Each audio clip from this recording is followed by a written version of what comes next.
Europe अपनी सुरक्षा के लिए अब पूरी तरह इजराइल के भरोसे है। हम ऐसा क्यों कह रहे हैं, ये जानने और समझने के लिए आपको इजराइल के रक्षा निर्यात से जुड़े लेटेस्ट आंकड़े देखने चाहिए। साल 2024 में यूरोप के हथियार आयात में 54% हिस्सा इजराइल से सप्लाई किया गया। साल 2023 में यह आंकड़ा सिर्फ 35% था और साल 2022 में यूरोप के सिर्फ 29% हथियार इजराइल से आ रहे थे। यानी 3 साल में यूरोप को इजरायली हथियारों का निर्यात तकरीबन 2 गुना हो गया।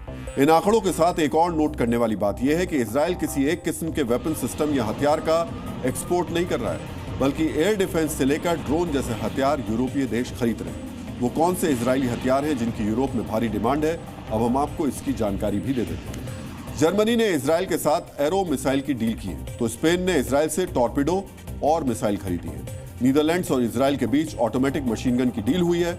आयरलैंड को इजराइल से कॉम्बैट और जासूसी ड्रोन मिले। साइप्रस और इजराइल के बीच मार्कवा टैंक्स की डील पर बातचीत चल रही। एक वक्त था जब हथियारों के लिए इजराइल यूरोपीय देशों पर निर्भर था, लेकिन आज वही यूरोप इजराइल का हथियारों का सबसे बड़ा हथियार बन गया है उनके लिए। सिर्फ यूरोप ही नहीं, आज इजराइल इंडो पैसिफिक से लेकर उन अरब देशों को भी हथियार बेच रहा है जो कभी इजराइल के जानी दुश्मन माने जाते थे।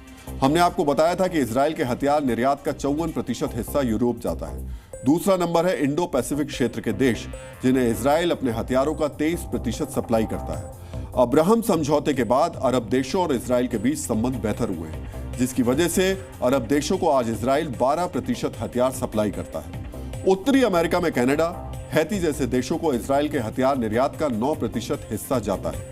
इजराइल हथियारों का 1% निर्यात लैटिन अमेरिका जैसे देशों को करता है और इतना ही अफ्रीकी देशों को भी सप्लाई किया जाता है। ये आंकड़ों की बात हो गई। अब आपको एक विचार दिखाते हैं जो इजराइल से जुड़ा हुआ है और इन दिनों यूरोप में इस विचार का प्रचार प्रसार हो रहा है। यूरोप के कुछ बड़े नेता महत्वपूर्ण मंचों से बार बार एक बात कर रहे हैं। गाजा में जो युद्ध इजराइल लड़ रहा है वो सिर्फ इजराइल का युद्ध नहीं है, बल्कि ये पूरे यूरोप को बचाने की भी लड़ाई है। गिल्ड बिल्डर्स ने इजराइल के युद्ध को यूरोप को बचाने की लड़ाई क्यों कहा? इसका जवाब है गाजा युद्ध के दौरान यूरोप में हमास की आतंकी विचारधारा का प्रचार प्रसार। हमास का समर्थन करने वाले तत्वों ने संगठित तौर पर यूरोप के कई देशों में ऐसे प्रदर्शन कराए जिनका मकसद आतंक के खिलाफ इजराइल के युद्ध को अत्याचार और नरसंहार बताना है। इन प्रदर्शनों में कथित लिबरल लॉबी और बुद्धिजीवी भी शामिल हैं, यानी आतंकी सोच के वायरस से यूरोप को संक्रमित करने की साजिश रची गई। लेकिन यूरोप अब समझ चुका है, अगर सामरिक सुरक्षा के लिए इजराइल के हथियार जरूरी हैं तो आतंक से बचाव के लिए इजराइल जैसे विचार और व्यवहार भी जरूरी है।